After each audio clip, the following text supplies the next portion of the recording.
So it seems like rom-coms really are back, as Anyone But You is surprisingly really enjoyable and has become a bit of a sleeper hit. I mean, you probably can attribute this to the impact of both the SAG and the writer's strike in terms of a lot of productions now being delayed till March pretty much. So it's allowed Anyone But You, Wonka and a number of other hits to really build in the box office. But you can't take away from the fact that actually, you know, it is a decent movie and is directed from Will Gluck, who also brought us Friends with Benefits and both of the Peter Rabbit movies. And it does feel very quintessentially 90s, but with a bit of a modern twist. And all of the actors know the assignment. They just really do a good job in terms of bringing all of their comedic chops to this movie. And it's really great in terms of it being consistent with its tone. I mean, a number of other movies, Aquaman 2 most recently, was just muddled with having so many different tones in the movie that it just was not consistently enjoyable. Whereas this time, you know, like I said, everyone knows the assignment and is just directed in a way that it is really consistent. I mean, they could have been more outrageously funny. I mean, there are some outrageous moments in this film, but I definitely do think that they could have pushed it so much more, as they played it relatively safe in the movie. But that being said, there are a number of also really cool, brilliant, expensive sequences that look really good. For example, the boat sequence, the Titanic reenactment was really funny, especially then when they actually do fall overboard and one of the guys is like, look, now you're being really method with the whole Titanic thing, which I thought was a really funny line.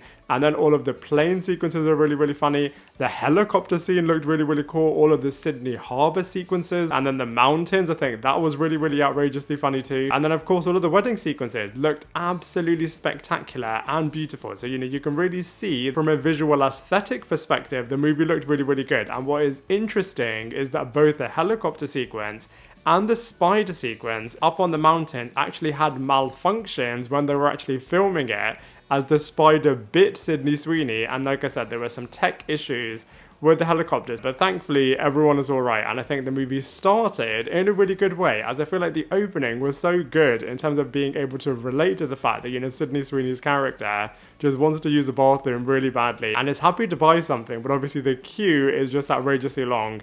And I think this was a really nice moment in terms of Glen Powell's Ben character to come in and sweep the day and literally be a bit of a Prince Charming. And then he says one bad thing, and Sydney Sweeney's Bayer character doesn't want to have anything to do with him anymore. So I think, you know, they started this movie off really well. And I think they concluded it in a really funny way too, in terms of everybody pretty much reenacting Unwritten in a bit of a weird music video style. So I think, you know, it was really different in terms of how they ended this movie. And like I said, so 90s, but in the best way possible. Sydney Sweeney was good as Bayer. I feel like in certain sequences she was holding back a little bit, whereas other times she did make up for this, as she was totally in it, especially the bathroom sequence right in the beginning of the opening. And Sydney Sweeney has been in so many projects and she is consistently delivering in all of them, so I think she was really good here too. But like I said, I do feel like she could have just given it a little bit more in a couple of other sequences. Glen Powell, similarly, he does give it as well, especially in certain moments. But similarly also, I just wish he would have pushed it a little bit more. I mean, he plays the really cool jock type character really well.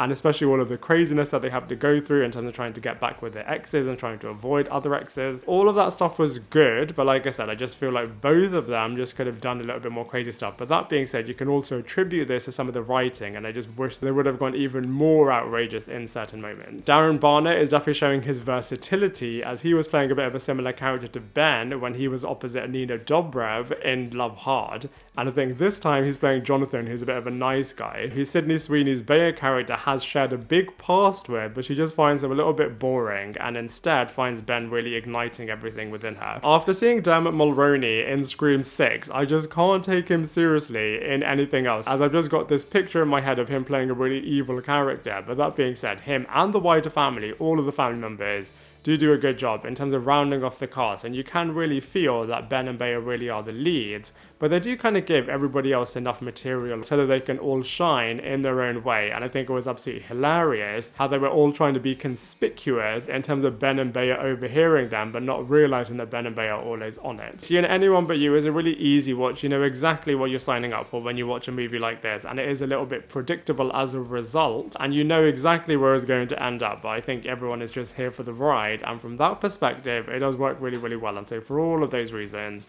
I'm going to give Anyone But You a solid 6.5 out of 10.